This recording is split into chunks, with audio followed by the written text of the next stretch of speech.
Yo, you know what it is. Your man, Big Brandon Carter, right on time. Right on time.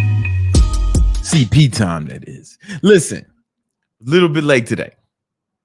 15 minutes late. Some might say fashionably late. Let's start the show.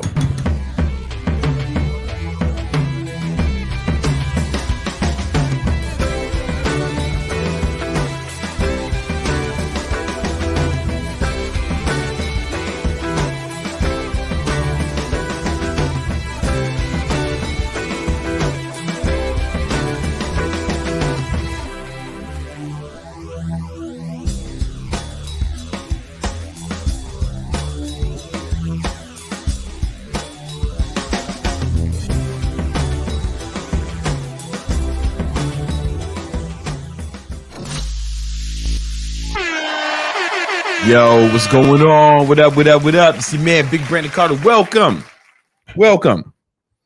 to another episode of the Victory Talk podcast. It's the podcast, the only podcast that I'm aware of that's exclusively, got it twisted, that's exclusively about building your money, your muscle, and your mindset. I'm your host, Brandon Carter. King Keto. Some people call me Gymnasium Jesus. People just started calling me that. Gymnasium Jesus. Mi gente, mi amo Gimnasio Jesus. El jefe de ejercicio para abdominales. You know, so when I'm in Washington Heights, Dykeman, that's what they call them, the Bronx. You know what it is. Hey, so I got this new thing where I want to start the podcast off with a little story. But before I do that, I just got to give a quick shout out to our sponsors. Yeah, we got a sponsor. This episode of the Victory Talk podcast is sponsored by, again, Dot Repellent. Dot Repellent. This is the easy to apply spray to keep the dots away, right? Because once you start going through all the free courses and the free material we have in the free Victory Unit Discord. The Victory Unit Discord is free. I got free courses in there.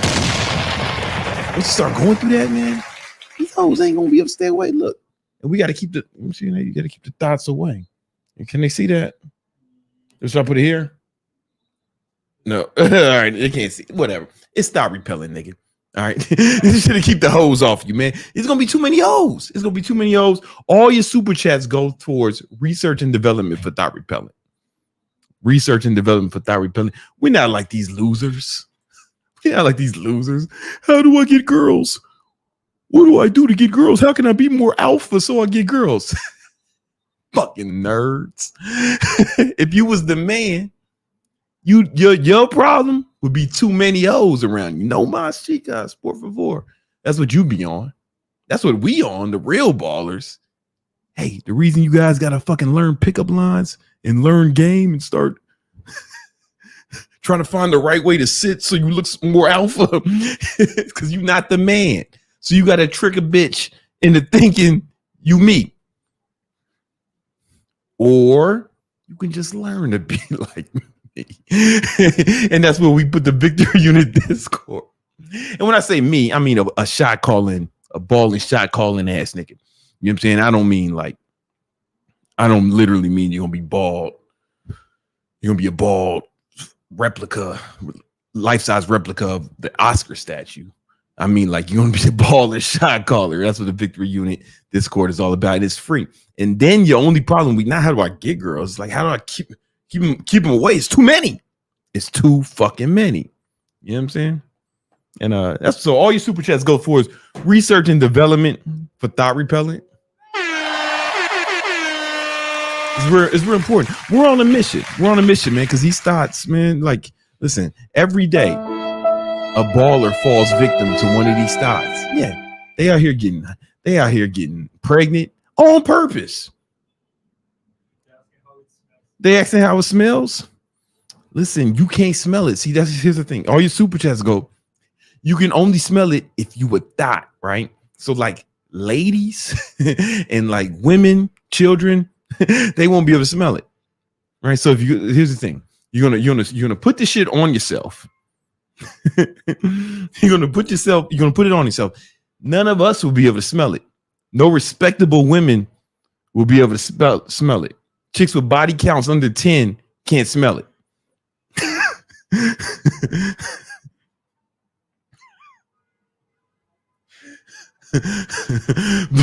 but like, here's the thing, you know what I'm saying? Like, it's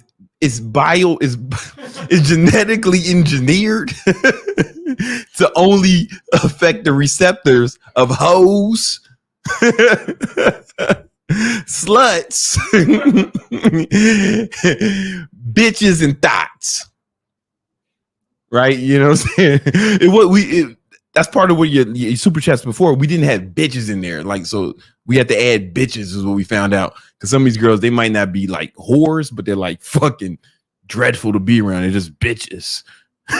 So we had to add that, right? And you know, it's going to smell normal to you, right? Because it smells like responsibility. It smells like a responsibility and accountability. So it's going to smell like you've been smelling that your whole life. You walk around with that. You smell that all the time. But a thought of smelling it like a fucking, you know, when you put the raid on the roach. That's when she start going crazy, man. She wants, and that's how you know, man, who the thoughts are. And you know, but it's a lot of research.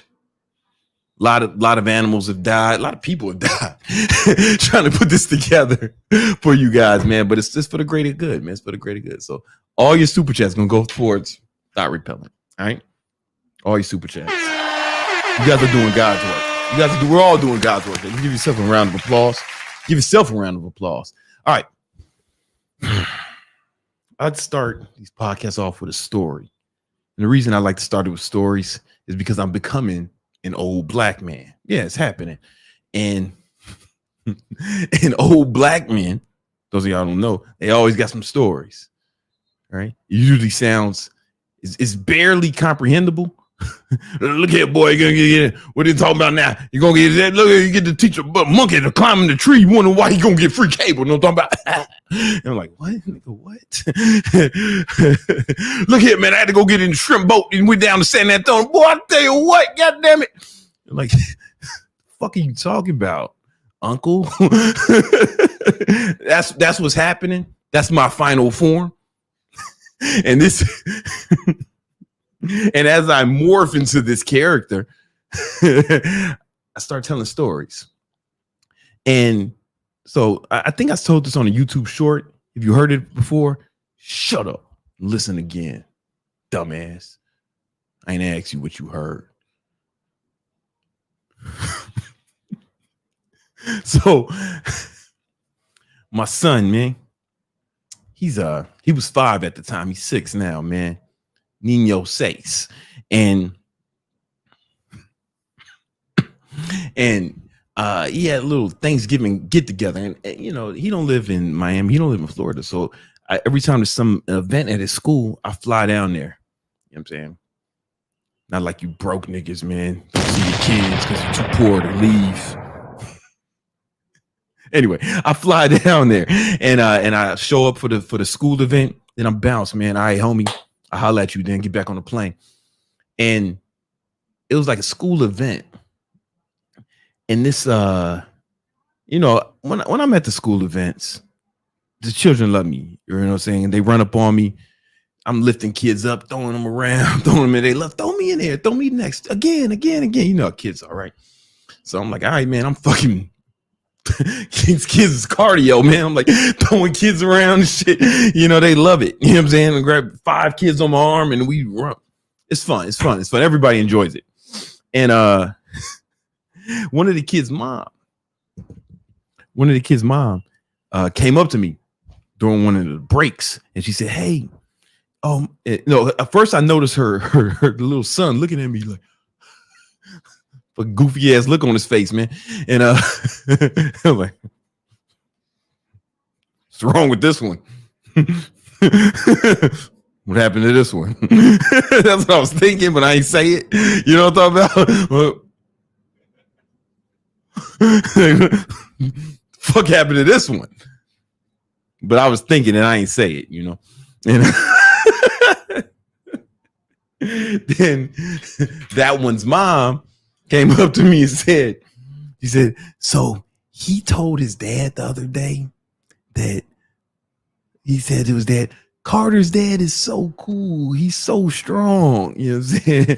And she said it to his dad. He said it, and she was laughing because he said it to his dad. And his dad just like, yeah. He was like, she thought that shit was funny. I thought that was funny. So me and her laughed at it. Me and her had a good laugh at her husband's expense. And I thought to myself, that's got to suck. That's got to suck. Oh, I'm drinking this. I know some niggas don't be wanting to show what they drinking. I'm drinking this Liquid Death. They don't pay me. Nobody pays me.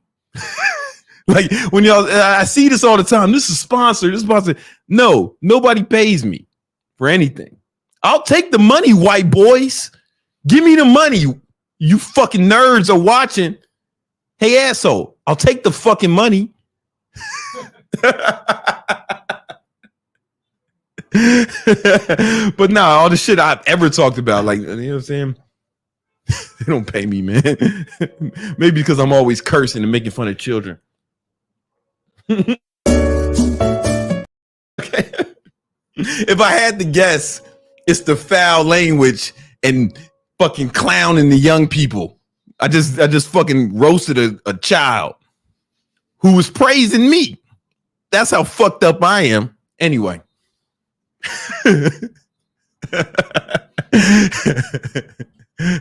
I see why these fucking nerds don't want to pay me for their shit. Anyway, I was thinking about that. His mom, I was like, damn, that's got to suck.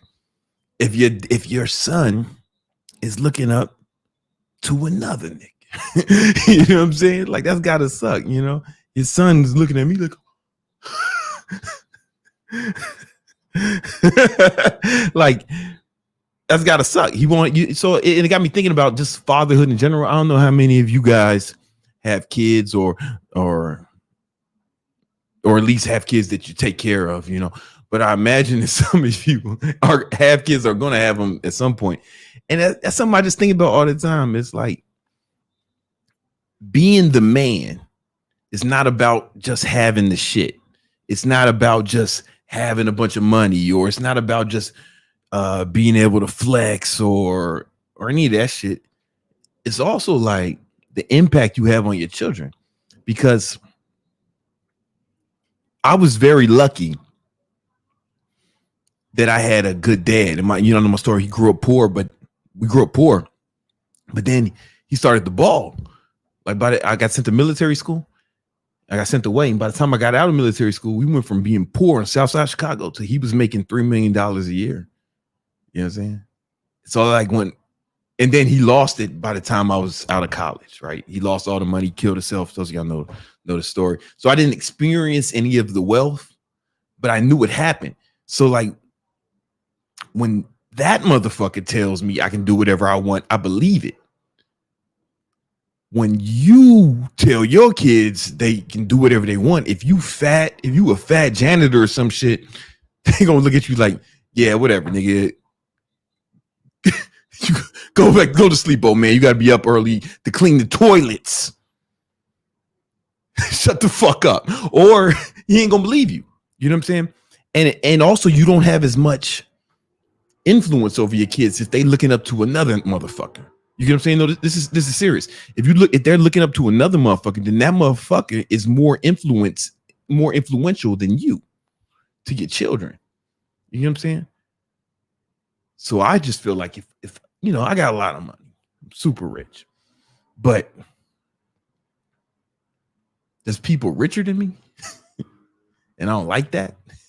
So like, if I can be like one of the richest motherfuckers, I have a number. I'm trying to hit by the time my son is in high school, because if I hit that number, then like ain't no motherfucking rappers but Meek Mill said this. I'm like, shut the man. I got way more money than Meek Mill's bitch ass. Is what I want to say to him. I don't know how much money Meek Mill has right now. He's the first thing I can think of. All right. You get what I'm saying? Does this make sense? You want to be more influential. And that's also like your money, your muscle, and your mindset. If your shit is top notch, then your kids will listen to you. You'll be more influential. How do I know? Because that's the reason y'all listening to me. If I was a fat janitor, none of y'all would be watching this shit right now. But because I'm a fucking ripped millionaire, you're here. You know what I'm saying? And so I want you to think about that in terms of like the legacy you're going to leave for your children or the people that you want to influence, or if you are alpha, right? If you alpha, that whole shit, that means you are the motherfucking charge, the leader. They have to like look up to you. They're not going to do it. People aren't going to follow you just cause. They're going to follow you because you are influential, right? Aspirational. Hope that makes sense. Hope you guys are getting that. You know what it is. We got a lot to get into today. Remember, all your super chats go forward. The motherfucking thought repellent. And but today I want to talk to you guys about some habits that'll help you actually accomplish the goal and be the kind of role model that, you know, for your children, the people you follow. But it's gonna take some habits, you know what I'm saying? And it's a segment we like to call Habits of a Winner.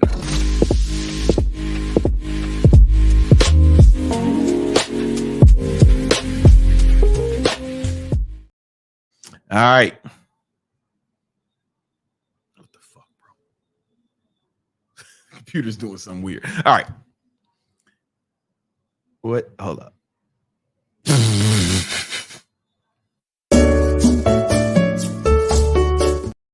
Listen, I'm the only motherfucker here. I mean, I got my man Nima working the boards, and I got, you know, me Novi in the other room. These other motherfuckers, man, it'd be a bunch. They have guests and shit. It's just me yelling at you.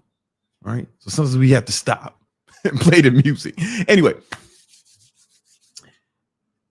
A lot of people struggle with motivation. I get messages all the time. How do I stay motivated? How do I get more motivation? It seems as if it's something that a lot of people are struggling with, and it's reflective in the statistics of Americans. You know, the average American has less than $1,000 in their bank account. That's a real stat. All right. The average American is 17 pounds overweight. God damn. So motivation must be an issue. We don't need more information. We need more motivation, or so it seems.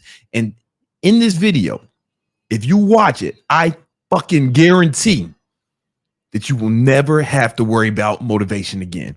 In fact, only thing you're going to be worried about is how you can slow the fuck down. You're going to be like a runaway train charging towards your goals, crushing anything in its path. Motivation would be the least of your concerns.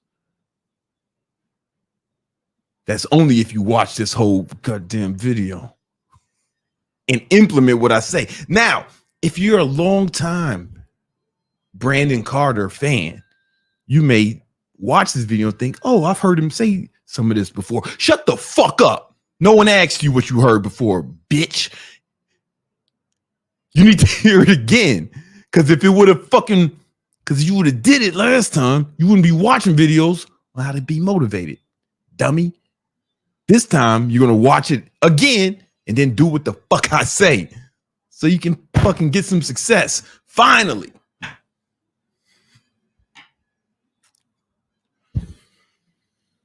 Okay.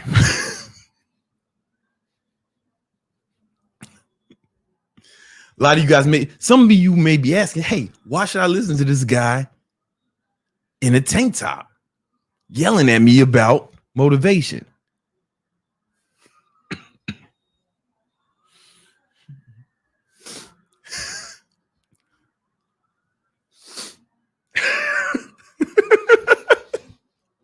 Well, over the last few years, I've Actually, over the last few years, I've grown several multi-8-figure businesses.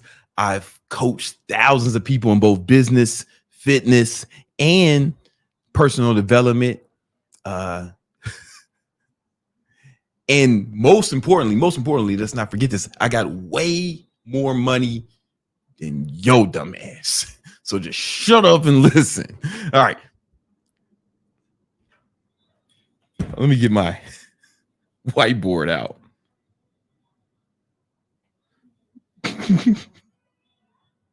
Hold up. I wasn't prepared. Hold on for a second. Just, hey, guys, bear with me. Pay attention. This is going to be the fucking greatest shit you ever heard in your fucking life. You ain't got to hit the thing. They let them look at me in the eye while I get ready. You just wait. You just sit there and wait. This is live.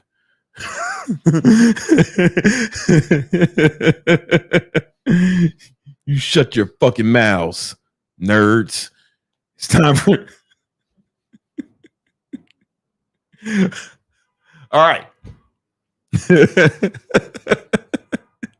All right, I'm gonna be honest with y'all. I took about 6 shots. No, it was 4. 4 shots of espresso right before this. And that may be reflected in the behavior I've been exhibiting thus far. All right. All right. There are 6 main things that cause people to lack motivation. There are 6 main enemies of motivation, right? So let's put that down. The 6 main enemies of motivation. There's stress, right? Oh, let me write that. I'll write it a little more legible than that. Stress, burnout, overwhelm,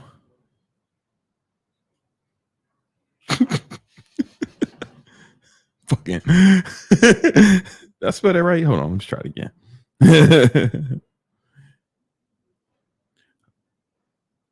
Overwhelm,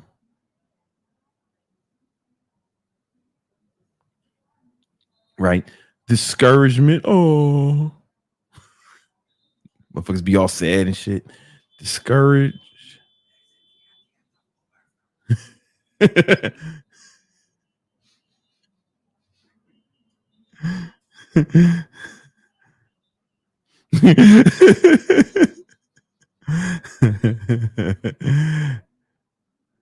Lack of confidence.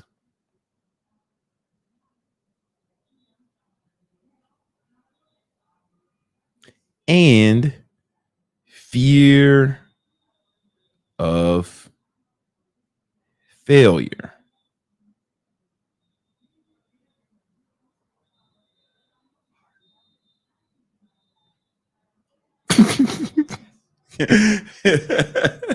And fear of failure. So these are the main 6 things these are the main 6 enemies of overwhelm. Yeah, I know my handwriting is pretty bad. It's kind of like maybe if a crackhead started doing graffiti like day one, like not he's good at he's like smoke crack. He's been smoking crack for a long time, but this is day one of him writing graffiti. That's what my handwriting looks like. Don't worry about it. It's not a big deal. All right.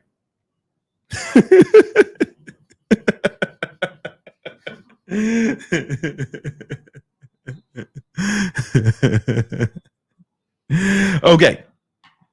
Now, any one of these 6 things can cause you to lose motivation, right? And stop you from accomplishing your goals, right? So this be you, man, looking all fucking sad. Oh, no, that wasn't.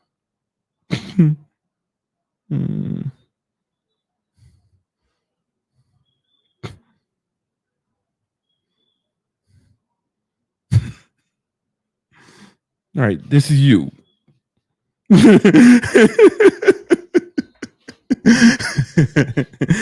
And this is why these are the 6 things, right? So how do we prevent this? Well, let's talk about it. There's let me move this over. Hold up.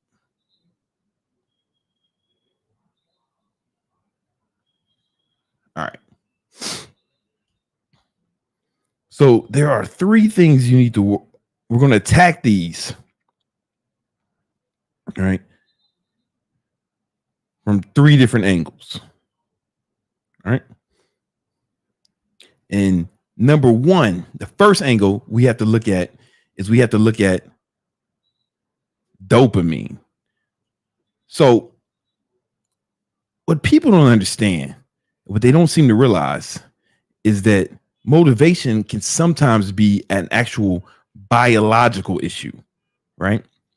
And you can't outdiscipline biology, right? You can't outdiscipline biology. You need to go to the root of the problem, and it's dopamine. Like some people tell you, just do it. But I'm gonna tell you how to do it, right? And the first part is the biology of dopamine. Now, here's important.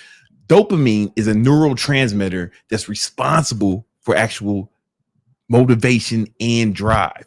When your dopamine levels are high, you feel fucking incredible. You feel amazing. You actually enjoy life. Your quality of life, your overall well-being, and the amount of pleasure you experience is direct proportion to how much dopamine is in your system at any given time, right?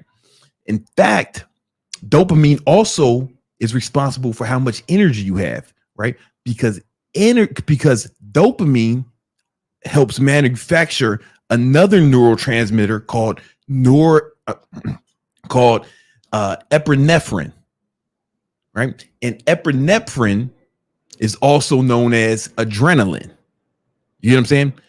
So let me show you. Let me help you make sense of this shit, dummy.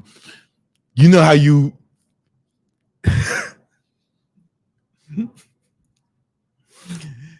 so you motherfuckers will have shit to do all day. And you fucking, I don't have motivation.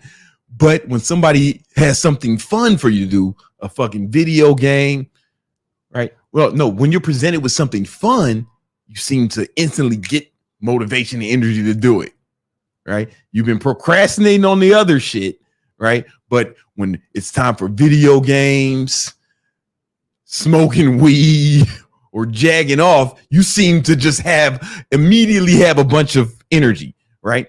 There's a reason for that. There's a biological reason for that. It's because those things will spark your dopamine. Just the thought of them will cause your body to spike dopamine, and that dopamine will also cause a spike in epinephrine, which is adrenaline. So I hope that makes sense, right? This is why you'll procrastinate on other shit all day. But when something you know is fun is presented with you, you seem to have a bunch of energy for that, right? You didn't get more glucose all of a sudden, right? You didn't need carbs or an energy drink to do it. You just got excited about it, you know? Oh. All right. So here's the thing, though. Dopamine, I want you to think of dopamine. Let's say I'm gonna draw a brain. My video team always laughs when I draw brains, but whatever. All right. So dopamine, your brain has kind of like a pool of dopamine, like a reserve of it. Your body's making dopamine every day, right? You have dope. Now, every time you spike dopamine, right, your brain you'll release it from this pool, from this reservoir of dopamine, right? And the thing is, you'll be able to use it. But after, can you see that? Should I have used it in a different color? No. You can see it? Okay. All right. But then after you use it, let's say you play video games for half an hour, right? Boom. Now you have less dopamine left, right? Right. So that you after you have a huge spike in dopamine, you'll have a drop below baseline, right? You always have a baseline level of dopamine. But if you get like a huge spike, right, you'll have after the spike, you're gonna experience a sharp decline below the baseline, You're going to experience a sharp decline below baseline, right? And those dopamine levels will replenish over time, right? They will, sorry. Okay. All right. Dopamine levels will replenish over time, unless, of course, you keep doing the thing over and over again, and then you don't give your body enough time to recover. For example,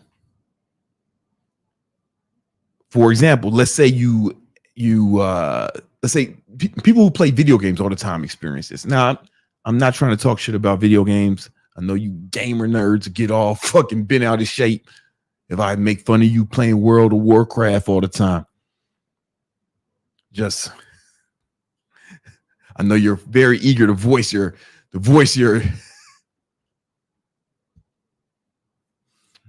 I know you guys are very eager to voice your displeasure with me making fun of you playing video games all day. Just pay attention for a minute. Video games are fun, right? They spike dopamine, right? The problem is if you play them all the time, right? You're gonna experience a dip in baseline below. You're gonna experience a dip below baseline levels of dopamine after.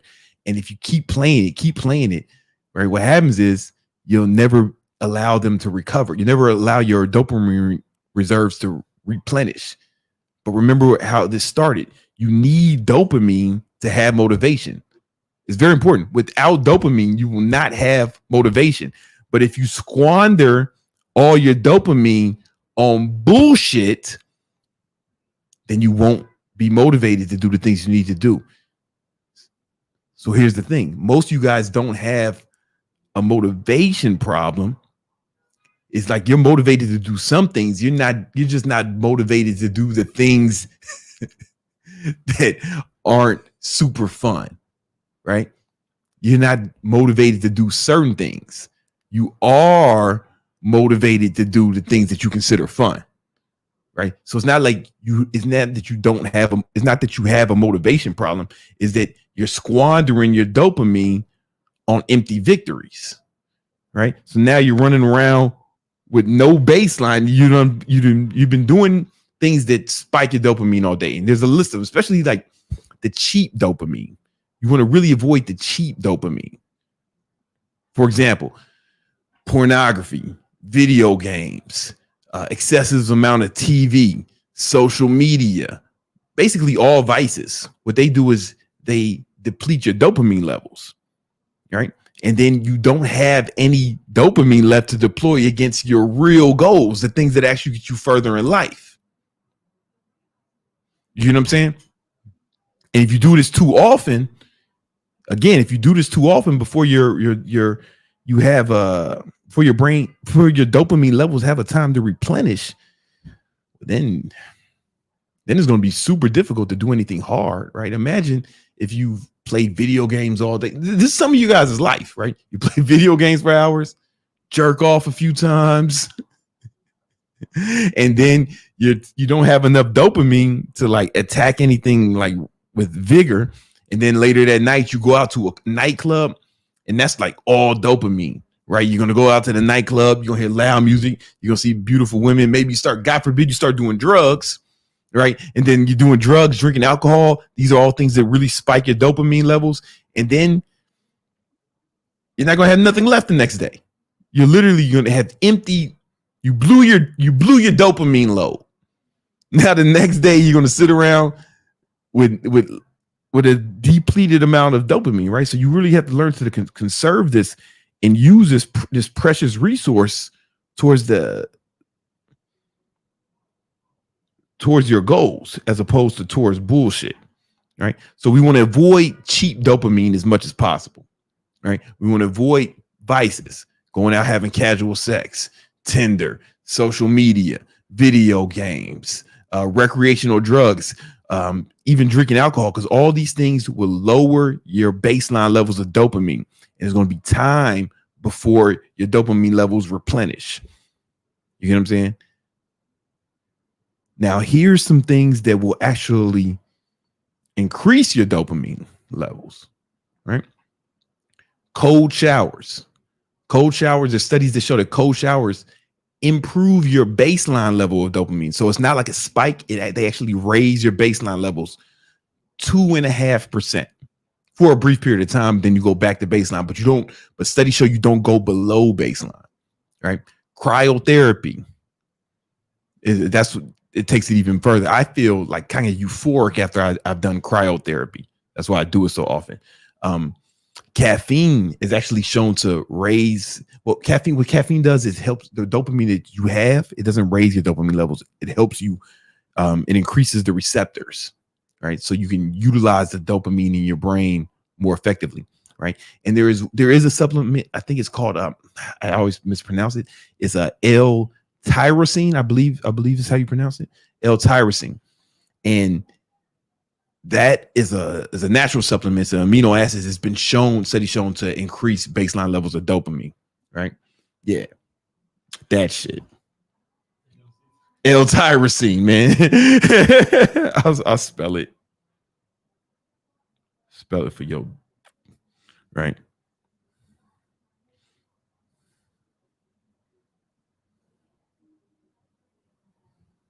I don't know if I pronounce it right, but that's how you spell it. Right, you can get yourself some of that shit.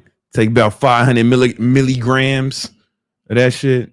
If you take too much, though, like over a gram, you will experience a drop below baseline after that. All right.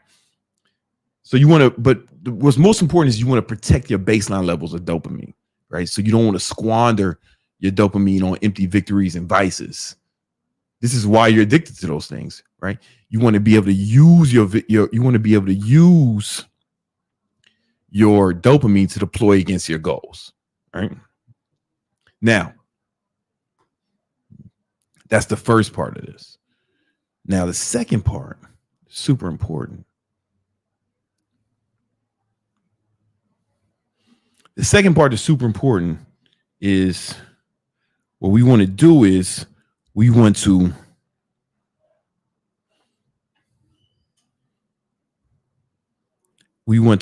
change your brain. Use a different color for this.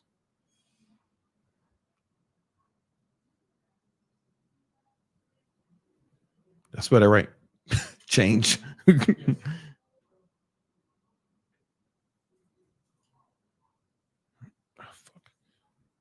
Hold on, fuck.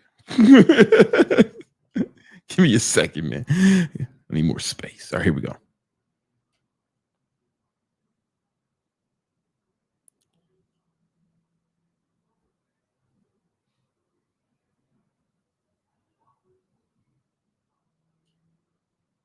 We want to change your brain. Let me explain. So right now, here's the thing. Sigmund Freud, he's the father of modern psychology. He also did a lot of cocaine. He was kind of perverted, you know what I'm saying? But listen, no one's perfect, right? But Sigmund Freud, he's the father of modern psychology, and he came up with something called the pleasure pain principle. And basically what the homie Sig said that all humans, every decision anyone makes, they're either running towards pleasure or away from pain. It's pain. That's fire.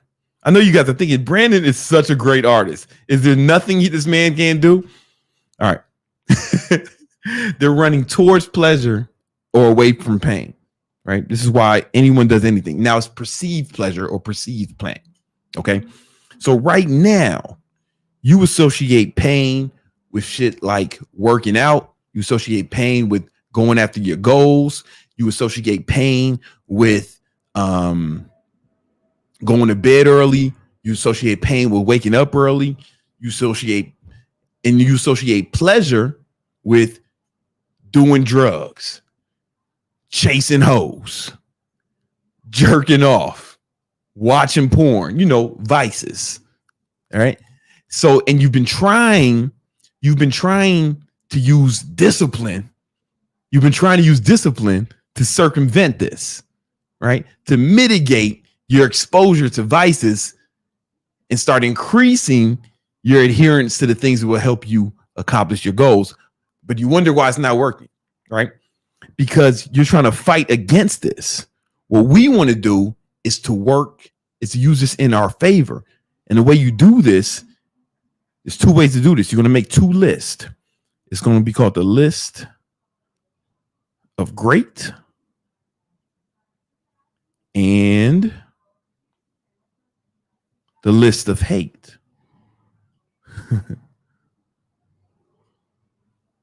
Oh, shit. I have dyslexia. I was actually diagnosed with it, guys. So imagine what you can do with your normal brain. All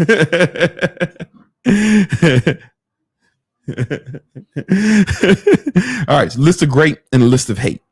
And what you're going to do is, with the list of great, let's start with the list of hate. First, what you're going to do is you're going to make a list of everyone who talks shit about you, everyone who hated on you, every girl who dumped you, cheated on you, laughed at you. You know what I'm saying? Every guy who said you couldn't do it, everybody who said you couldn't accomplish your goals. You're going to make a list. And what we're going to add to it is not just people, but I want you to think about what your life would be like if you don't accomplish your goals. What would be the negative ramifications if you did not go after your goals, if you did not work on your purpose every day, if you didn't try to maximize your ability, if you didn't really actually push yourself to your limits, what your life would be like, and make it as bad as possible, like the worst case scenario, right? And you want to look at this every day. And then you also want to have what's called a list of great. And the list of great, I want you to imagine a version of yourself that's really, this guy, he's accomplished all the goals that you have for yourself, right? There's a version of yourself who's actually fulfilling his potential, right? Who's actually fulfilling his full potential, right? And think about all the attributes that this man has, right? What time does he wake up? Does he go to sleep?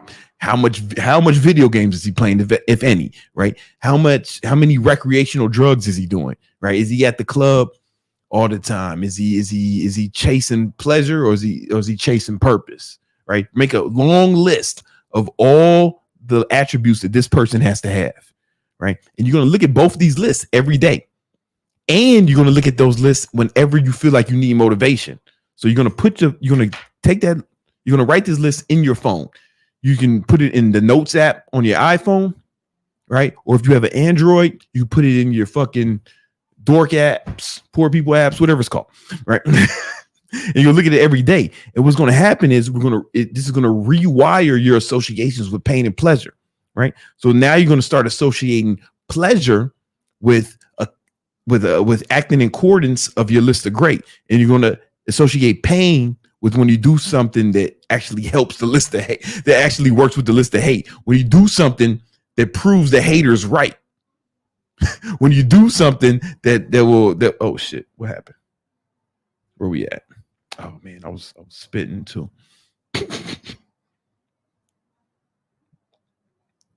Oh shit. I lost it. Whatever, we'll just talk from here on out. And what's going to happen is you're going to start rewiring your brain, right? And now you start associating pleasure with shitting on the haters, and you associate pain with anything that will actually help the haters win, right? So every time you're lazy, every time you don't accomplish your goals, every time you sleep in, every time you skip a workout, you're going to know that these motherfuckers who are hating on you are winning. And if you don't, and remember this too, if you don't accomplish your goals, if somebody said you could never make it, if somebody said you won't never be shit, and then you don't end up being shit, it wasn't hate. It was just an accurate assessment of your potential, right? Were they right or were they wrong? The onus is on you, brother. The onus is on you. You're either proving them right or you're proving them wrong. You're doing that every day, right? And what happens is you're going to start associating pleasure with doing things that are proven wrong. You'll start associating pleasure with acting in accordance of the description of the man you wrote in the list of great, because you'll know that that's who you actually need to become to accomplish your goals, right? And now, guess what? After repeated exposure to this, now you're not using discipline. You get what I'm saying? It's not discipline anymore. You'll actually want to go after those goals. You actually want to do the things that are on your list of great. And you actually feel bad when you do things that are in accordance to the list of hate. When you do things that help the haters win, right? It's not discipline. You're rewiring your brain, right? You're changing your brain, and you end up changing the game. All right. Now we got a third thing. We're going to talk a third tip, right? But before we do that, we got to we take a break from this, and we got to bring in my man, my trading mentor, dude who's helped me make hundreds of thousands of dollars. We're running up on the first million I made trading over the course of a few years, you know. And my man Romulus, former hedge fund manager Romulus, with the market recap. Let's go.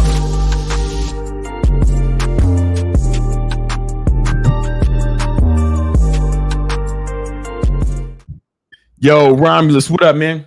Oh, Mr. Brand, it's great to be with everybody in the Victory Unit again. And every time I come on here, I walk away just motivated, pumped, and ready to get after it in a whole new and exciting way. You know, last week you had a great guest on. I did a little checking out about Rob.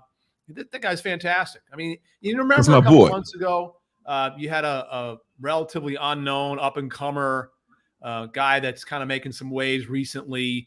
Grant Cardone, you heard of him? Oh, yeah. Grant was, I'm seeing me. I did some videos of Grant. Yeah, absolutely. That guy is tearing it up lately, man. He is. Yeah, it's the homie, Uncle G. You know, he's out there talking about all the mistakes, all the dumb moves, all the idiot plays people are getting themselves involved in real estate. Well, when you were speaking to Grant, it was a couple months ago, you know, maybe back in the spring, I believe, May, or something like that. And conversation was circulating around coming possibilities of a recession. You recall? Yeah. That's what we were talking about. We were talking about that. And the recession didn't come. I mean, it's been kind of on delayed. But you know what? Market action is showing us. I mean, it doesn't look like it's delayed anymore, does it? I mean, I would love for you to bring up your chart so you can explain to us what's going on. Because today was an intense day. Or the last week has been pretty intense. For the market, especially just all of September. So if you could help us make sense of this, Romulus. Absolutely. So let's go to it here. But again, I've really been respecting Grant, the stuff you guys talked about all those months ago, what he's been going over, trying to help people again today. That's what it's all about, just trying to pass it around, because I keep going over this, but I remember 2008 kind of like it was yesterday, because for me, it might have been in my long stretched out career. I mean, I'm well over 2,000 years old after all, but the devastation, the damage, the problems. I mean, let me recap that quickly. Everyone was negatively impacted by what went on in 2008, except for me, mine, and the people that I worked with. Mm-hmm. I didn't know of anybody, right? Nobody. Yeah. I didn't read about anybody. Anybody, every single person, Warren Buffett, they all were negatively impacted by what went on in 2008. Everybody. They were losing their jobs. Companies were closing. It was just economic devastation. Yeah, I remember it, man. 15 years ago, but most people don't remember it, I suppose. Nah, they don't. These kids don't even know, man, because they was like, if you're like under 30, you like know what happened, but you don't know what happened. You know what I'm saying? Yeah. I mean, it was a quick post earlier today. I received the message back privately about it, where I said, you know, if there's a little bit of trouble in the markets, and this person responded to me, said, if the markets have been getting hammered, they've been crushed. I said, man, you don't know anything. You don't, nah. You need to expand. Look, I'm not about to give a prediction of what is about to happen when I say this. I'm just encouraging people, open your mind. Think back over 6,000 years of recorded human history. Think back about all the jacked up stuff that has happened. Yeah. Okay. I mean, you've got people in Congress in Washington, and they say, oh, this is the most contentious and disagreeable Congress that we've ever had. Bullshit. Nah, Civil War, nothing like 2008. 2008, heck, before the Civil War, these guys used to take each other out back and shoot at each other. Yeah. All right. I'm not saying it can't happen, but it's not happening now. I just ask people to use history as a little bit of a guide and understand what might happen. And by the way, the reason that you do this is that you wake up to the idea and the possibility of getting yourself prepared to make money no matter what. Right. And that's what the Victory Unit Legion does. Come on, man. Make money no matter what. As a matter of fact, tomorrow we do a thing every Wednesday in the Discord of the Victory Unit Discord. This is a great resource. We all bring it together. We all combine efforts and resources, and we brought it out to the public. Tomorrow, 4:15 Eastern, you got to check it in. You got to sign up. It's a free opportunity, though. And this little talk is going to be titled, When Bad is Good. Okay? When bad is good. So check that out. But tonight, let's talk about something else, shall we? Yeah. What's up? So you guys should see my screen. I'm sure you do, Brandon. Yeah. You got the cues up. The big tech, NASDAQ. Big tech market. But check this out. You and I have been together a long time, and you remember when we first drew this yellow line? Yeah. Back. That was a year ago. You realize that? Yeah. That was a year ago. Okay. So the yellow line, anytime you're drawing lines on charts, you're connecting places called support and resistance. These are areas where stocks, they move up, and they hit an area and they go back down. Well, that was some kind of resistance, right? Yeah. The market was resisted, or stocks could fall. They stop falling and they start going up. It was resisted at that area. It didn't fall anymore. There was resistance, support and resistance. So this yellow line, this big one, it's been around for a year, and it has supported. This is the S&P 500, the big index. It has supported the S&P 500 in very important corrections and sell-offs. But wait a minute, something happened today. Whoops. There goes another rubber tree right there. Okay.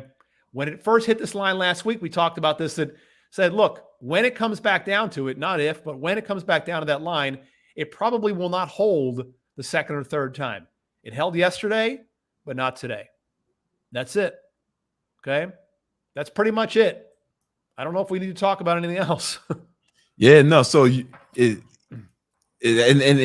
stopped at that's your 200 moving average. The red line, the wavy red line is the 200-day moving average. It didn't quite get there. It didn't quite get there yet, but that yellow support line. Yeah, it broke that yellow support line. And it dates and that's back like to a year that old. very important October 2022 low.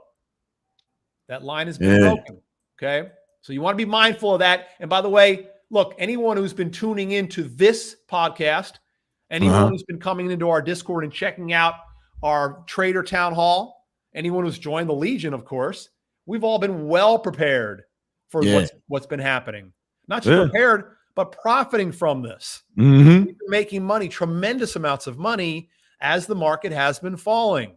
And we've talked about this many, many times. First, it started breaking down below this squiggly little line. And then it failed.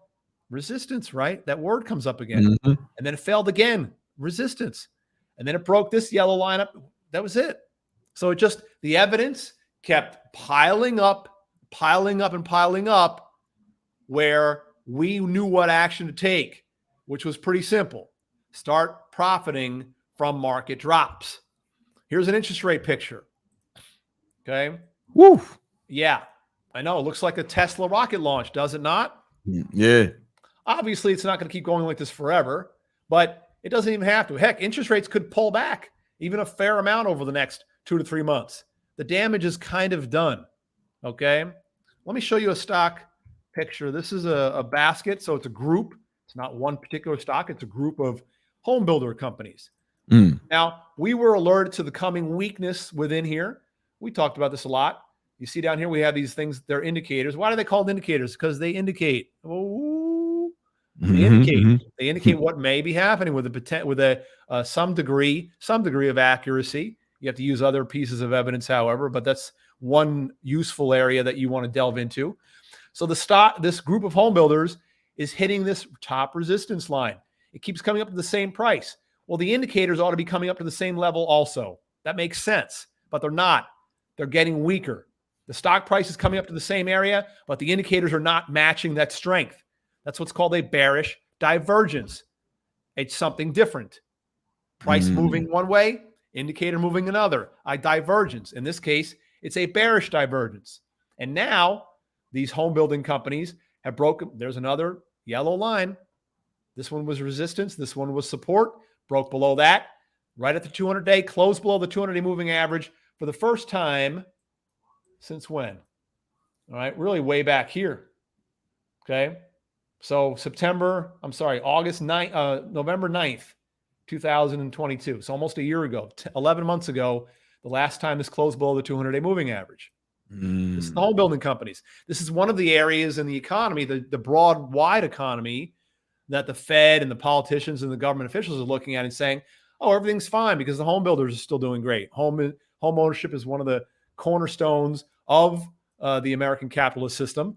But the stock chart's saying something completely different. I'll tell you something else. Take a look at this. This is a basket of small companies. Companies mostly you've never heard of, but when you put them together as a group, they become critically important to the entire fabric of the world, of the American economy and the worldwide stock market.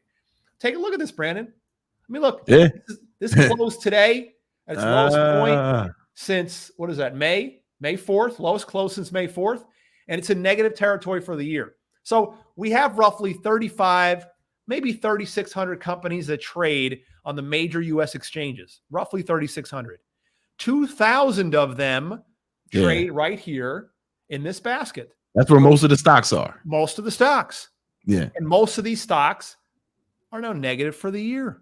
The Dow Jones Industrial Average, negative for the year. The bond market, negative for the year. The metals, negative for the year. The S&P giving up a good chunk of its gains.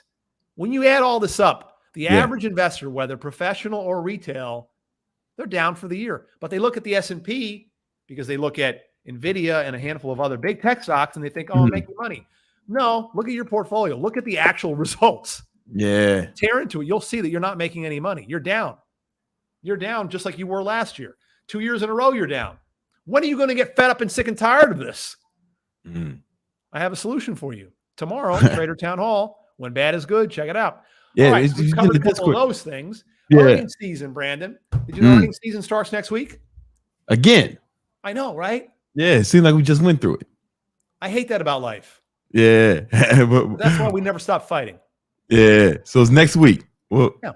It starts off with always with JP Morgan. JP Morgan. It's kind of like a tradition around here. Mm-hmm. JP Morgan starts the earnings season a week from Friday. By the way, it's Friday the 13th in the month of October. Could anything be more frightening than watching a bunch of companies that are slowly losing their earnings potential start to come out with earnings on Friday the 13th? That's an ominous sign, to say the least. There you go. October, by the way, the most volatile month out of the 12. Not the weakest. That is September. We passed through that. But sometimes October, with its volatility, can really kick some people's ass. And we're seeing that as these stocks have been dropping off. So JP Morgan starting their earnings parade next week, followed by some other big banks. But I started with JP Morgan to bring you this. Oh. Bank of America. Woof. This is now the bank of can't find an uptick. Yeah. New 52-week low today. Today. As a matter of fact, the number of stocks that are cranking out new 52-week lows is astronomical when you think about the fact that the S&P 500 is hundreds and hundreds of points above its 52-week low. Hundreds, not a few, hundreds of points. And again, that is all because a handful of big technology stocks, 7 of them in particular, are holding the entire market up. That's a dangerous situation. You know what? Anyone who wants to go out there and bank their entire portfolio on 7 companies, you go ahead. You go ahead. And then when you need to sell me your Ferrari for 10 cents on the dollar in 2 years, I'll buy it. Okay? I'll buy it from you. I'll go out to Silicon Valley and I'll start taking all those mansions and all those Ferraris and Lambos for 10 cents on the dollar. It's not a smart investment choice. Okay? It's not a good way to go. But that's what everyone is doing. They've all piled into the same 7 big technology stocks. So basically, it's like basically it sounds like the picture you're painting is that the entire market is down, especially when you look at the Russell the Russell, and it's just a few companies holding it up: NVIDIA, Apple, Google. Yeah. You got Tesla, NVIDIA, Apple, Microsoft. Microsoft looks good. I mean, some of these companies look good, from a chart perspective. Meta doesn't look too shabby.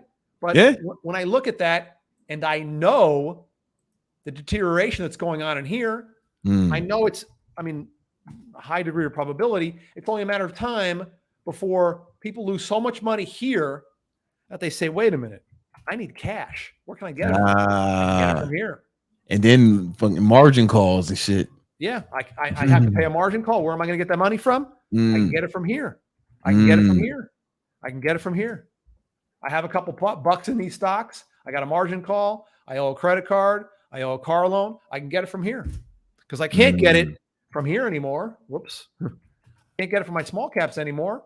I can't get it from the bonds. I can't get it from my whatever else you diversified into. My real estate, that's suck and win. You know, the average home in the city of Seattle, home prices in Seattle, down 5% from their peak in June of 2022. People don't realize things are pulling back. All right. Now we opened the conversation talking about Grant Cardone and the great work he's been doing, trying to help people out across the country, preparing for these kind of things. And, he takes a different approach to investing. He's more real estate. Great. I've always believed there's a time and a place for everything. We talk about seasonality. We talk about things changing. We talk about striking when the time is right, no matter what's going on out there. And there will be a time for real estate. Take a look at this. I was just about to ask you about the real estate ETF. This is a basket of commercial real estate, not residential homes. It would be like office space, warehouses, malls, those kinds of things. That's an ugly chart. That's what's in this basket. Yeah. I don't even know when the last time a sucker was trading this low. I mean, what do we got to go back here? Nope, that wasn't it. Nah. Nope. Still going. All right, the last time I traded this low was, holy shit, May 2020. Yeah. Right off the damn COVID lows, the last time the sucker traded that low. Look, there's a lot of rich people in this country that depend heavily on this kind of action. Commercial real estate, in order for them to make money. Trickle-down economics goes both ways, folks. It's about to trickle down the wrong way. You've got to start making yourself ready. You've got to start getting prepared. Yeah. I wanted to ask you about a few individual stocks, man. Of course, but everything looks so bleak. It's like well, it's bleak for those people who just stay long, who just get in the market and buy and hold. For us, we're coming off a great quarter. We started October, like a rocket. I mean, we ended September on fire, and we just went white hot as soon as this month opened yesterday. White hot. We are killing it. Yeah, no, those of y'all who in the Legion, you already know, man. But I wanted to ask you about there's a few stocks. I wanted to ask you about Energy Transfer, ET. I feel like I ask about this every week. Last week, when it was up in here, we mentioned that the best thing to do with it, hold on to it and start selling covered calls. Yeah, that's what I've been doing. Yeah. So this is a picture of losses, red, 2 days in a row. But someone who's selling covered calls is not seeing that. They're just seeing money coming into their account. Right. They're seeing a nice dividend come in every 3 months, a covered call money coming in every week, and not concerned with what's going on in the stock in the very short term. Here's XLE, which is the overriding sector of Energy Transfer. Yeah, the whole energy sector. Yeah. Yeah. And it's definitely getting hit because, again, when you get down markets, people are selling everything. Everything goes out. But this doesn't look too shabby. And oil is holding up. It looks better than the regular market, the energy sector. It does. Yeah. And it looks way better than the finance section. As long as I can continue to sell covered calls every single week on a stock like that has a shot of holding and hanging around, then I'm not going to be overly concerned, especially when I'm collecting a dividend. I mean, look, I'll show you a stock in a minute, but here's the financial sector you mentioned. That looks horrible, but look, here's what it looks even worse. This is the regional banks, the ones that got hit last March. This is when Signature, Silicon Valley, those other banks went out in March. This is the regional bank group that everyone is still and they should be concerned because this looks terrible. Okay, looks absolutely terrible. Now I'm going to bring up a picture of another stock. This is the old Philip Morris Altria Group. Company pays today's low, so 40 and 91 cents, almost 10% a year in an annual dividend. Now, the odds are high that the general stock market is not done going down over the next couple of weeks or months. I mean, tomorrow it could bounce, next week it could bounce, but weeks and months from now, more likely than not, the low of 42.16 will be taken out at some point, and maybe significantly so. What I want to see is how much lower this MO is going to be allowed to go before the institutions wake up and say, holy shit, I can buy this and make 10% a year or 11% a year from a dividend and do nothing in a company that I know is not going to go bankrupt. All I care about is them not cutting that dividend. They won't cut that dividend. They won't cut it. I mean, there's 8 billion people in the world that depend on their food. They're not going to cut that dividend. So you mean to tell me that all I have to do is buy that stock? Yeah. And eventually they'll do that. So one of the most heavily damaged markets of the area. Something wrong with my brain. I just said that backwards. One of the most heavily damaged areas of the market has been these consumer staple companies. I mean, look at that. Yeah. This would be Procter & Gamble, be Coca-Cola, Pepsi, and so on. Okay. I mean, look at Pepsi. Whoo! That's They're bad. just shooting that thing. Okay. But they're not shooting NVIDIA. They're not shooting Meta. Yeah. Okay. Eventually, the institutions are going to say, wait a minute. I can buy this company. It's not going to go bankrupt. Maybe the stock price goes up and down a bit here and there, but I can make 10% a year. And I could sell some covered calls too. And maybe the stock price goes up a little bit over the next 5 years. Not even much. Maybe if it just goes up 5% a year, I can make 20, 25% annualized for doing nothing but just buying this company. Eventually, that's what's going to happen. Eventually. You're going to see a rotation because these things are getting shot so heavily that the institutions are going to wake up and say, wait a minute, my risk reward spectrum is all jacked up. Okay. I mean, I'm buying NVIDIA at 1,000 times earnings. When everybody's in the same trade, I'm taking these huge risks when I can come in here and just sit and make all that money for doing nothing. So it sounds to me like you're saying that now's the time to proceed with caution. Absolutely. We've been saying now's just a time of caution because you said it sounds like you feel like not making a prediction, but if you had, there's some downward momentum in the market. Is what I'm that is. Look, a downtrend is defined as lower lows. Yeah. Lower lows and lower highs. Yeah. You are in a defined downtrend. Yeah. Here it is. What I'm telling you, though, is if you're hiding in Google and you're hiding in Meta, or you think this is going to be your salvation, what I'm telling you is you're taking far more risk than you know. Yeah, it might be worth taking profits in those is what I'm hearing too. If you got some profits. The institutions they're not going to let this MO drop down to $30 a share where it's paying a 15% annual dividend and hold on to Meta instead. Yeah. Or hold on to NVIDIA instead. Trust me, they're not going to do that. Okay. Well, listen, that's why, guys, y'all need to know if y'all want to make money off this market. Because last time we had a real downturn, if this is what it's shaking up with, everyone who was in the victory unit, the victory unit Legion, we made a lot of money. Yeah, you know what I'm saying? We made a lot of money. So it's free. Join it. And my man Romulus tomorrow is going to be giving a free training, right? Market at Town Hall. Yeah, looking forward to it. I'm excited. So great to see you again. By the way, Brandon, I heard you stepped out a little bit. Las Vegas. Oh yeah, I was in Las Vegas for a second. Yeah, I was in and out real quick. You know what I'm saying? All right, it was fun. I'm sure. Little secret missions. You know what I'm saying? Anytime you go there, like you get there mid-September or later, you have the perfect weather. No, it was beautiful, man. And I was in the Tropicana for the last time because I was speaking at an event there, and they about to shut that shit down, man. Baseball stadium, man. Oakland A's. Oh yeah, okay.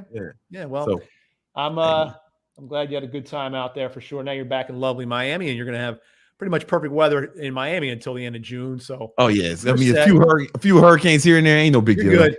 Yeah. Hey, thank you for having me on tomorrow. When bad is good, get on it. Free Discord, sign up. We'll see you then. Let's go. Let's give Romulus a round of applause, y'all. All right. Hey man, make sure y'all join the Discord. It's free. And my man Romulus in there giving some free tips, free advice, and y'all can learn how to make money in the markets, whether it's going up and down, learn how to trade. And it's like we teaching for free in there, if you want more information, there's like a paid program, but you can fucking take advantage of it. You can be a freeloader and still make some money until you're ready to step your game up. All right. So last thing I'll talk, so the list of hate and list of great. All right. So now, what? Oh yeah, let's go back. Let's go back.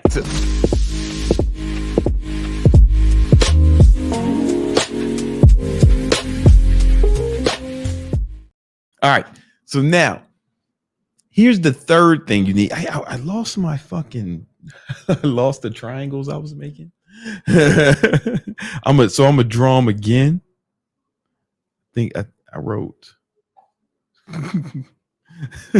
dopamine. Hold on, let me get back to my thing. Oh yeah, I wrote dopamine.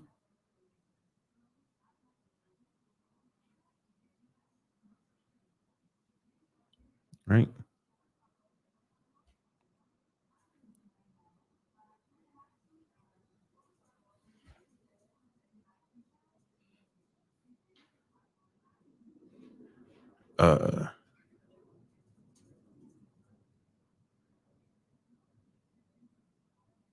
Change your brain.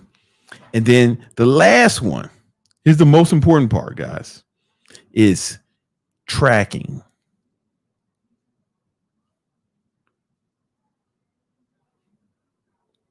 Tracking. All right. So here's the thing. Once you've changed your brain, you change your associations with pain. And once you've changed your brain and you've altered your associations with pain and pleasure, and now you're not using discipline to go after your goals because now you get pleasure out of doing the things. Now you have to track it to make sure you maintain motivation. And let me show you why this is important. Okay. Now, let's say there's a goal you want to accomplish. You want to accomplish a goal. This is a mountaintop. Boom. And there's a big goal here. Oh, it's a big goal here that you want. Oh, there's a big goal here that you want to accomplish. Right.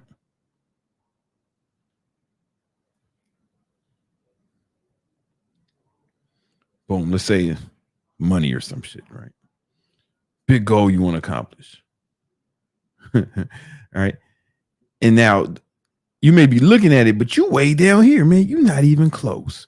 And then you're looking at the goal and then sad and shit again because you're so far away from it. You're so far away from it. It looks like you're not going to get it. So you're sad, you're crying and shit. Right. And then what's worse, to make matters worse, you may see motherfuckers with the shit that you want, looking at you, laughing.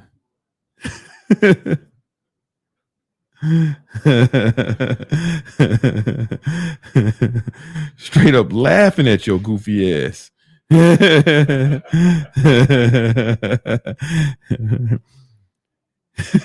Motherfucking you see motherfuckers like me with the shit you want, King Keto, and we laughing at you, right? And what does that make you? That makes you sad. Because what you do is you see the distance between where you are and where you want to be, and then you see other people doing it, and you may get discouraged. I feel like we've all been there. We've all been there at certain times in our life. Right now, here's the thing. Here's what's important. The goal, the accomplishment of the goal. This is a trophy I'm drawing. The accomplishment of the goal is what's called a lagging indicator.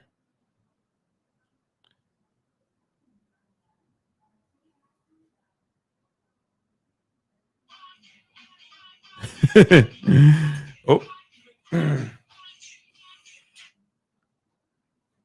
that's not legible. Hold on. I'm gonna get to your super chats, I promise. Just give me a second. I just want to get this off. Then we're gonna do super chats. Lagging indicator.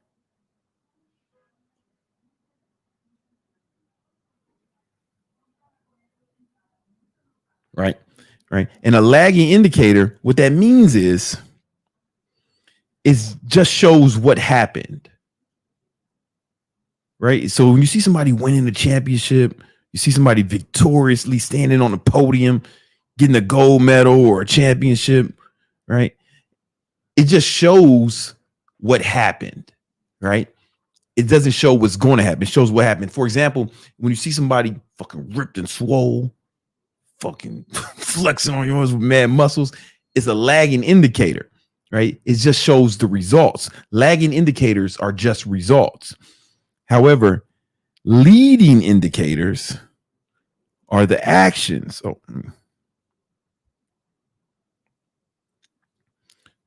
Leading indicators are the actions. Hold on.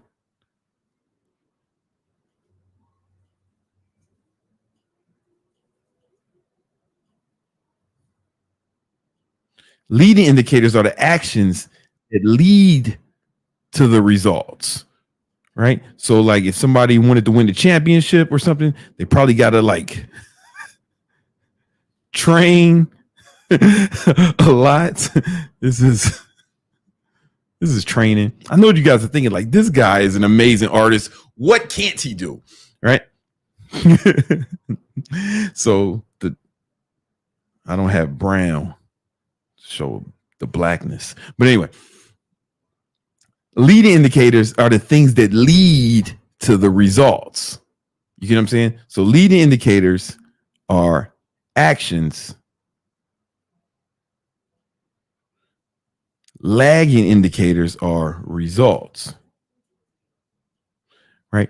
What you want to do is not focus on the fucking results. So a lot of people, they get real excited about visualization and all this other shit. But I think that can fuck you up a lot of times because you end up like this motherfucker because what you'll see is the distance between where you are and what you want to accomplish. You get what I'm saying? But if you focus on the leading indicators, right? If you just focus on the things that get the results will take care of themselves, right? So if you wanted to lose 10 pounds, let's say you wanted to lose 10 pounds, right? In the next 10 weeks, super easy, right? All you have to do is burn 500 calories a day, right? Because a pound of fat is 3,500 calories, right? So you'd have to be, if you were in a 500 calorie deficit 7 days in a row, that would be 3,500 calories. So you'd burn a pound of fat, right? If you did that for 10 weeks in a row, you'd burn 10 pounds of fat, and you wouldn't even have to think or look at the results because you know it would happen from the leading indicators. You get what I'm saying? For example, my son just got his report card. He's in first grade. Obviously, he's perfect, like nothing, but it's perfect, you know. But those are the results. The leading indicators is I've had him. He's had tutors since he was a baby. When he was like 2 years old, I used to throw flashcards on the floor. This kid can barely talk or walk. He's in a diaper, and he would take the flashcards from 1 to 100, say them, and put them in order. At 2, I got videos of him doing it, right? We were training. I was training him since he was a baby to be good at academics, right? So I didn't even have to look at the report card. I knew it was going to be perfect, right? Because we trained with him every day, you know? Or example, like I don't have to weigh myself or measure my biceps all the time, right? I just track the leading indicators, right? Do I hit my macros every day? Yes. Do I miss my training ever? No. Right? Do I get enough sleep every night? Yes. Do I drink a gallon of water every day? Yes. Oh, if I do that, of course I'm gonna hit my fitness goals. Right? It can't not happen. Right? So what you want to do is I've given this example before. So if you heard it again, just listen anyway, dumbass. Let's say there's a bug in your house. Your house. A bug can't make it to my house. It's too high. This is a penthouse. You motherfuckers ever seen a bug in a penthouse? Of course not. They can't get this high. It's not their natural habitat. They're not indigenous to this altitude. There's no insects that can live. I don't even know if an insect can live this high. Birds can hardly get this high. What are they gonna? How are they even gonna get here? What are they gonna do? Take the elevator? No, it's a private elevator. You need a key, a fob to even take our private elevator. A bug doesn't have opposable thumbs. They can't manage that. But your house, Let's say the bug is in your house, right? He's in there. He's real happy. It's filth because it's filthy in there. You know what I'm saying? It's like the perfect habitat for an insect, right? And he's in there. He's having a good time raising a family, a happy family, having kids, fucking his bug girlfriend, fucking the shit out of her. She laying eggs. They raising a family in your dirty ass home, man. They really enjoying themselves. And then you finally see this motherfucker, right? Now you could try to hit him with a fly swatter or a shoe or a chancleta, right? You could. That's what most people go out about it, right? But then you might miss, man. You might miss. Now, what if you drop a bomb on the building, though? What if instead of that, you just fucking bomb the whole fucking building, right?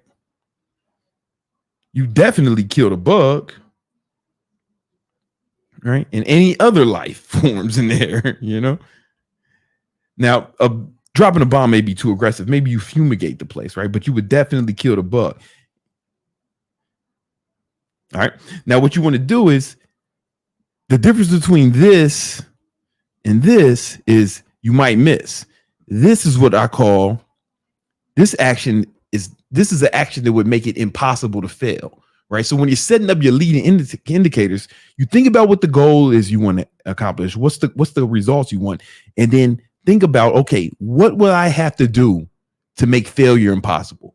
What actions would I have to take to make it impossible to fail? That's where the bomb the building example comes from, right? And then you track that every day. You track that. You set up some sort of habit tracker and you track it every day. And now you only look at that. And if you only focused on hitting the leading indicators every day, there's no way you would miss, right? And we'll talk about how to set up a habit tracker, right? And the ones I use, right? But if you just focus, if you set up the habits and you set up the actions that you have to accomplish every day or every week or whatever, and whatever cadence is appropriate for your for the accomplishment of your goals, and if it was impossible to fail if you did those things, then you wouldn't have to look at this, right? And then you wouldn't be feeling all sad like this. You would know that you'd be here in no time, right? You just look at the leading indicators and just track those and just focus on those. And the beauty of that is, right, is it works in accordance with everything else we talked about. Because now you know what the leading indicators are, and now you've already associated pleasure with doing those things, right? Because that's going to be part of your list of great that we talked about earlier, right? So now when you do those things, you're going to feel good. And within that feeling will use dopamine. This is all provided you haven't been wasting your dopamine on fucking pornography and weed and World of Minecraft all the time. And if you haven't squandered your dopamine on empty victories, provided you have enough dopamine in the reservoir, right, then you're going to be excited about accomplishing these goals. You're going to be excited about moving in that direction. And then when you track it, now here's the thing. You won't see when you're tracking it every day, what gets measured gets managed. If you can't measure it, you can't manage it. So instead of feeling like a hole like this, what's going to happen is you're going to know that you're making progress. You're going to be actually seeing the progress every day by tracking it. And then you'll feel better as you're on the path, because you'll know that you're getting closer every day. You know that you're getting closer, and that's going to get you more excited, more motivated. In fact, you'll probably be fucking super excited. You know what I'm saying? And you're going to be motivated to move on that path and join me at the mountaintop of success. If that makes sense. Now, again, but this only works if you haven't depleted your dopamine on empty victories, right? It's going to be super hard to go after your goals if you've been playing fucking Call of Duty Mobile all day. I like playing Call of Duty Mobile. I'm not going to get my iPad out and I play that shit, but I only play when I'm doing cardio, right? Because cardio is part of one of my leading indicators to stay more ripped than yo fat ass. You know what I'm saying? When I track that, right? And then when I'm doing cardio, it's like I get pleasure out of doing cardio because I know it's moving me towards my goals. You know what I'm saying? all three of these things work symbiotically to actually give you motivation and help you become more motivated and to sustain motivation. Because a lot of people would say oh, you don't need motivation, you just need discipline. And I've heard that too, right? And I'm not saying that it's not important. What I'm saying is in a whole nother level, right? If you have not depleted your dopamine, you won't need as much discipline, right? If you've rewired your associations with pain and pleasure, you won't need as much discipline. If you're tracking your progress every day and you see yourself making progress every day, you won't need as much discipline because now you will have motivation and you can deploy that motivation against your goals. And if you do all three of these things, it will be super difficult to actually stop you, right? You'll need discipline to stop, right? The real ballers, the guys I know who are really successful, they need discipline to stop. You get what I'm saying? I need discipline to stop working and do other shit. You get what I'm saying? Because I've rewired my brain. And once you do that, ain't gonna be no stopping you, man. I'll see you at the mountaintop. But it's super important that you have to track. It's super important that you track this every day. And I have a video all about tracking, learn, and how you can set up your own habit tracker for free. Right. The exact same way I track my habits and I track all my leading indicators. I'll show you how to set one up in that video. Go watch that right now. Don't fuck around. Don't fuck this up. Watch it now, dummy. All right. Hey, we got some super chats. We do. Mm-hmm. We have Gymnasium Buddha. Shout out to the Victory Unit. What up, Gymnasium? Yeah, man, we're starting the movement, man. All the religious figures are here.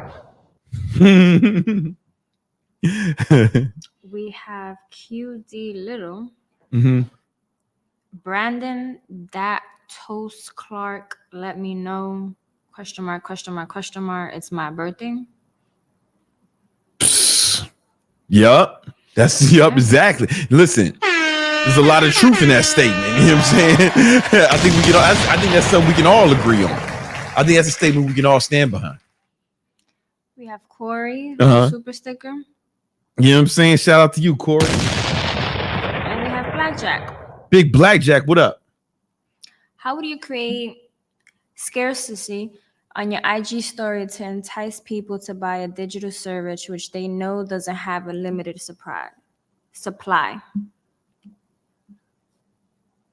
So if you've read Influence by Robert Cialdini, it's scarcity is only one of the things that are influential, right?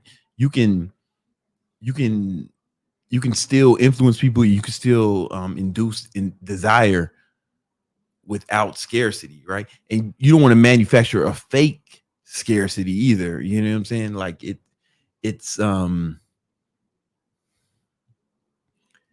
like, I think there was a new Mortal Kombat game that came out, right? Anyone can download it, right? It's like, it's not limited downloads, right? But they found other ways to entice people. You get what I'm saying? Scarcity is not the only one. And what you don't want to do is be out here lying and doing a false scarcity. Right? That's not what you want to do. And you don't have to rely on scarcity either. You know what I'm saying? I think, Blackjack, what you really need to do is just make your shit so it's like so enticing that they just want to be a part of it, right? And you can also add status to it. You can do that without limitation, without, you can add status without making it limited. And there's other ways to do that. Excuse me. I think what you really need, the easiest way to do is just to really entice people. Because really, you want to get people to buy. You want to entice them to buy, right? And scarcity is just not the only way. You don't want to rely on that. I think you should focus on getting some more testimonials, Blackjack. Get some more testimonials, and social proof is more powerful than scarcity. You know what I'm saying? Social proof is more powerful than scarcity. So I think you should focus on that for right now. He also has a follow-up question.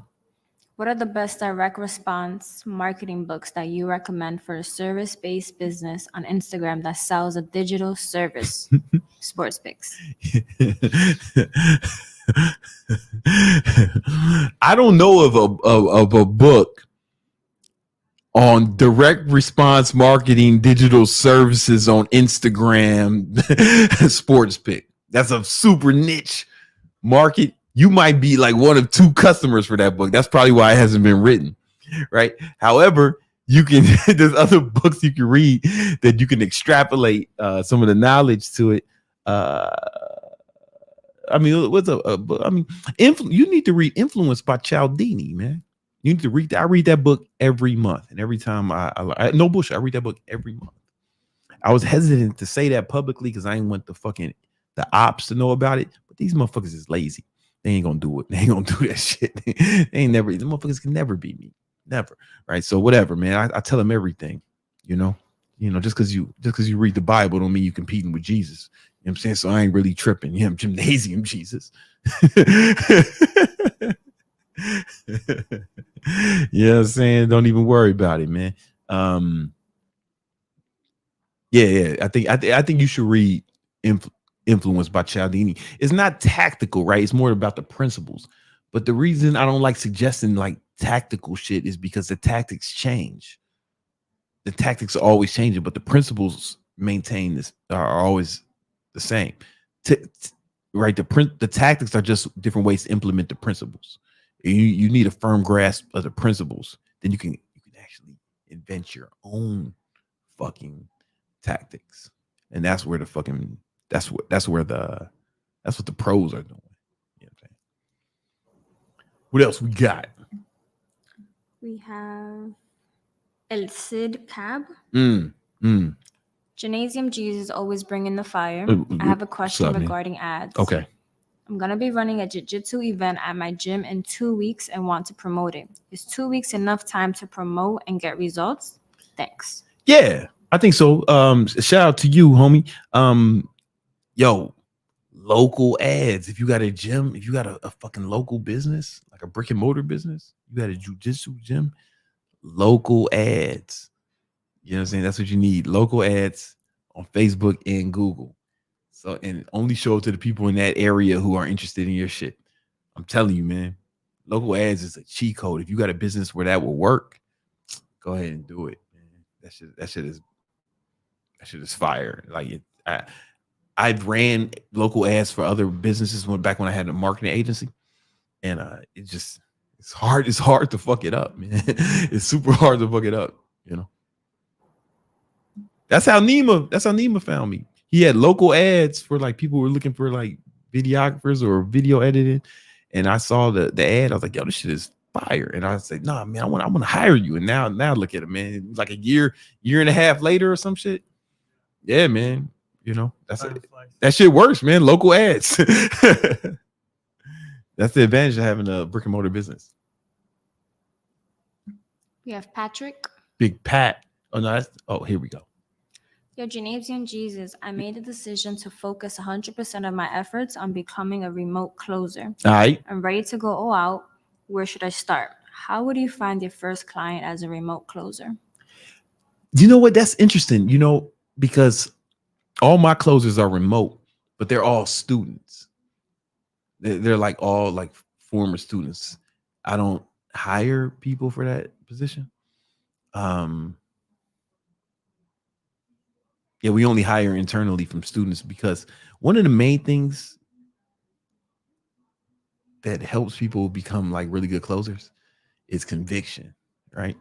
So I think you need to find something, whatever you sell, wherever you end up, you got to really like that shit. I'm telling you, the person with the most conviction wins. You know what I'm saying? As you know, conviction is contagious. You get what I'm saying? Like, I don't know, man. Like I be in church with my mom, be in a black church, people singing, catching the Holy Ghost. I'd be like, man, maybe this ain't bullshit, man. Like, like I'd be like convinced, man. You know. Shit, man, maybe Jonah did live in that whale's mouth for a fucking day, for a fucking month. This shit sounds, these motherfuckers, shit, man, I don't know. So that's why it's hard to just go and try to be it. It's difficult for me to tell you how to get the job because I've never hired remote closers who like externally. Oh no, I did once, and then we fired his ass because he just couldn't keep up with my guys. You know, it was from like a big closing agency. We just wanted to test it, and he just couldn't keep up with our guys, man. You know, my guys are the fucking best. But it's like when they're good, they're super good because I trained them, but also they have like the strong conviction because they actually made a lot of money with the program. Yeah. So I have to think about that, like how you would go about getting that job. I'll have an answer. I'll ask some of my friends who actually hire remote closers, and I'll figure something out. I'm gonna figure something out. I'll look into that more. We have Nimna. Mm-hmm. Yo, King Keto. I have been on keto for over 2 months now. Fuck yeah. I'm inspired for it by you. Nice. Question. Is fasting any good? I try to do 1 meal a day fasting where I eat only 1 meal. Do you fast? Yo, I used to do fast. So before I went keto, I did intermittent fasting, you know, like a 16-hour fast for like 5 years before I went keto. But then when I went keto, it's like the benefits I was getting from fasting, I got from keto. And I just didn't need to fast anymore, right?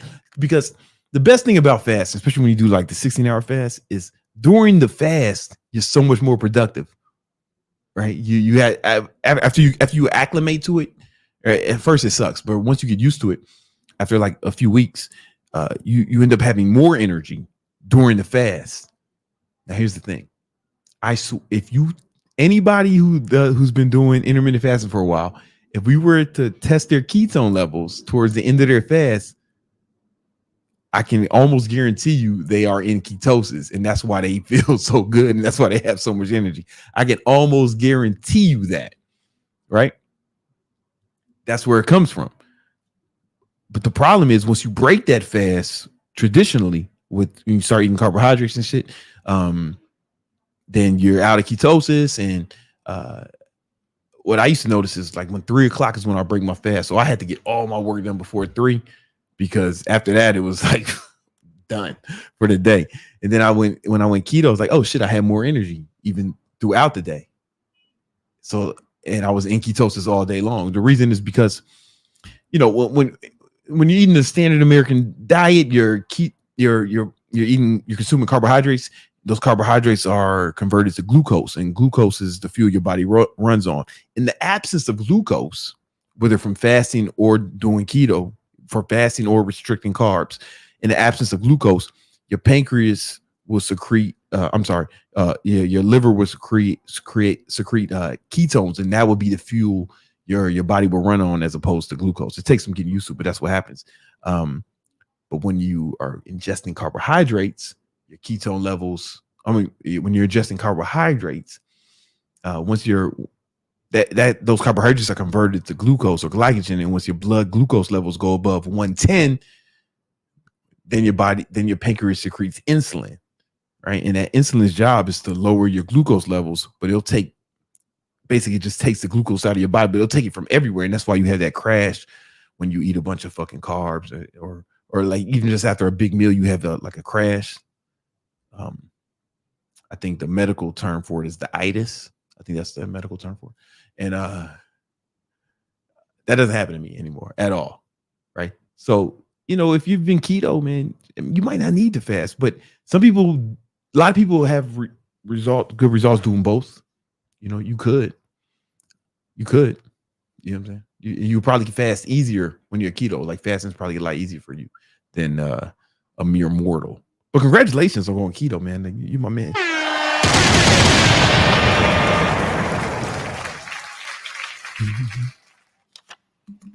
We have Zoe. Big Zoe G. We have Doing the Zoe. handstand in it. Hey, Brandon, big respect for what you do. Any advice on how to build discipline as a trader? I have huge problems. Just wait for a setup and lose money for forcing trades and over trading. If you're day trading, it's super hard because you want to trade. I don't day trade as much anymore, but what I used to do when I was day trading is when I'm waiting for a setup, I would set alerts and I would do something else, right? Because if you're just staring at the chart, it's you're gonna be, you get bored. You just want to start trading, and then you lose money, and you just get bored. And yeah, so I would set alerts and then do something else. So if I ever day trade, it's like I know I'm gonna be at my computer all day, so I'll set alerts for like the levels or whatever, and when I get an alert on my platform, then I just open it up, look at it, it's just a trade I want, then go, you know what I'm saying? Do something else while you're waiting for a trade. Don't just watch the charts. That's what I would do. That's what that's a strategy I found helpful. But now I do more swing trading, you know, from what I learned from, and I really learned how to get good at that working with Romulus. You know what I'm saying? That's why you got to join the victory unit to learn that, because that might be easier, because then you could just set it and forget it. You know what I'm saying? What else? Let's answer some more. Oh, let's get to. We're almost done. Fuck. Let's answer some more super chats if we got them.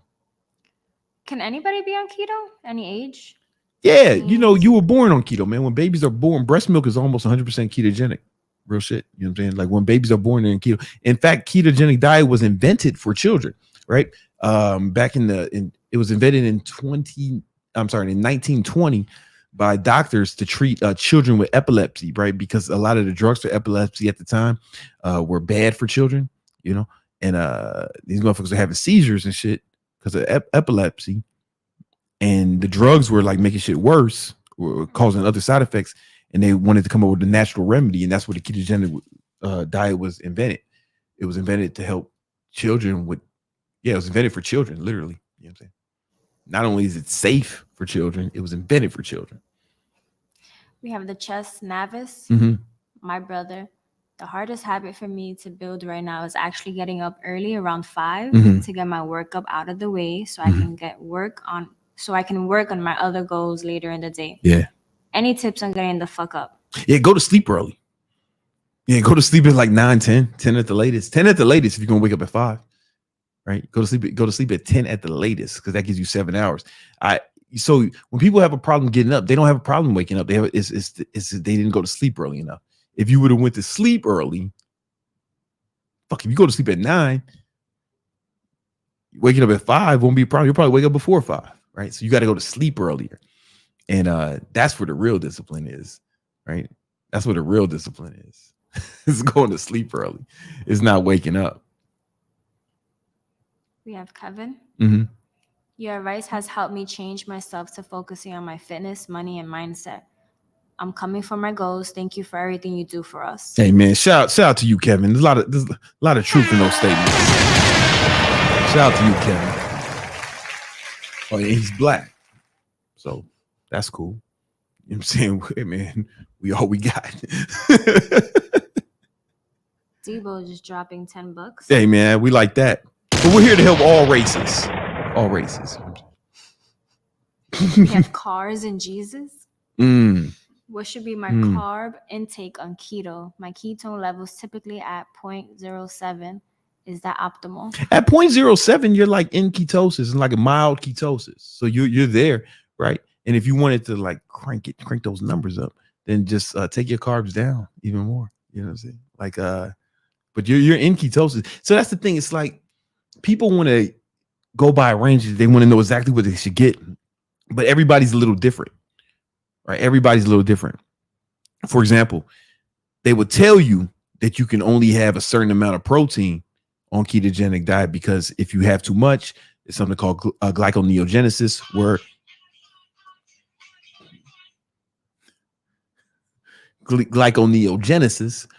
the protein will convert to glucose and take you out of ketosis. That's what everybody would tell you.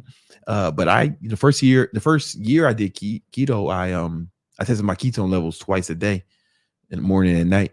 And I just noticed I can get way more protein than that. You know what I'm saying? And then once I even wore a glucose monitor for a month, man, and I was like eating a ton of protein, and my glucose levels were steady. In fact, the app I was using every day, it thought I was fasting because I was in keto every day. So you got to test yourself. You got to see not, but it's good you are testing yourself.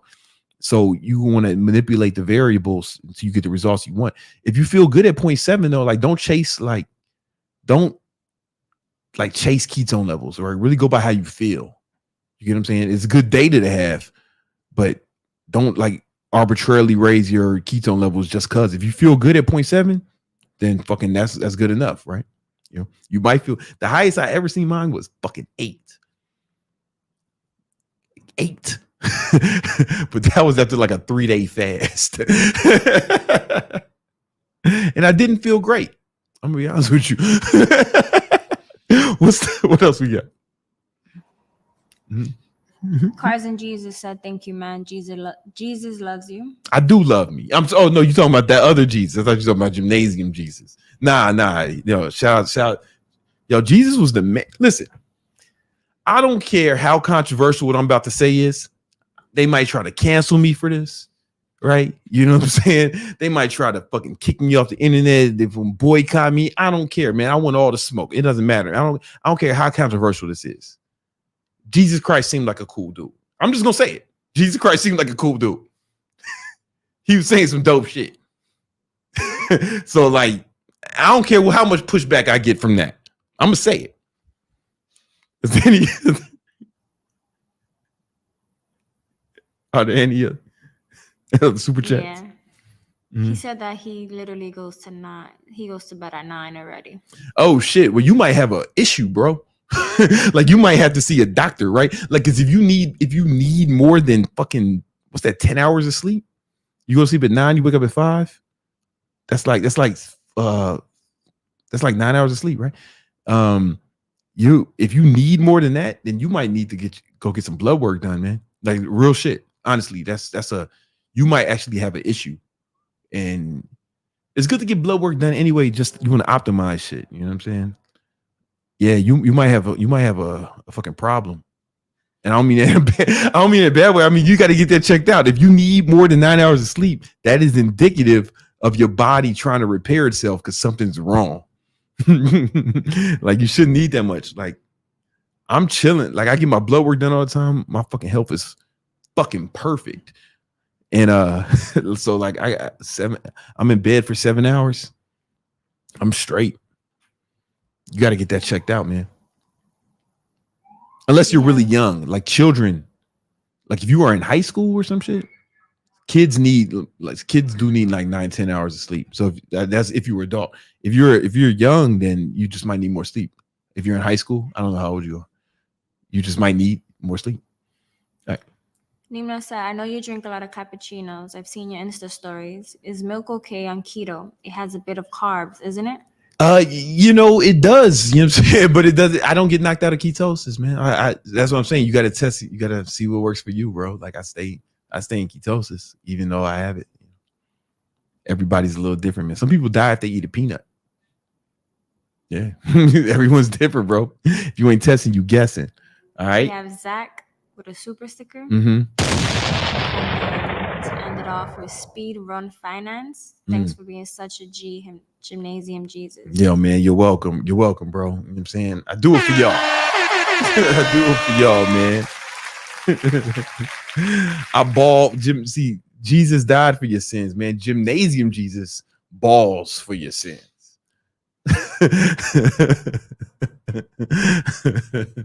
I ball for your sins, man. You know what I'm saying? So you can have redemption from poverty and laziness. This has been another episode of the Victory Unit podcast, man, where we talk about the Holy Trinity, money, muscle, mindset. You know what I'm saying? I'm your grateful host, Big Brandon Carter, King Keto, Gymnasium Jesus, Jesus, Gimnasio, El Jefe de CCO.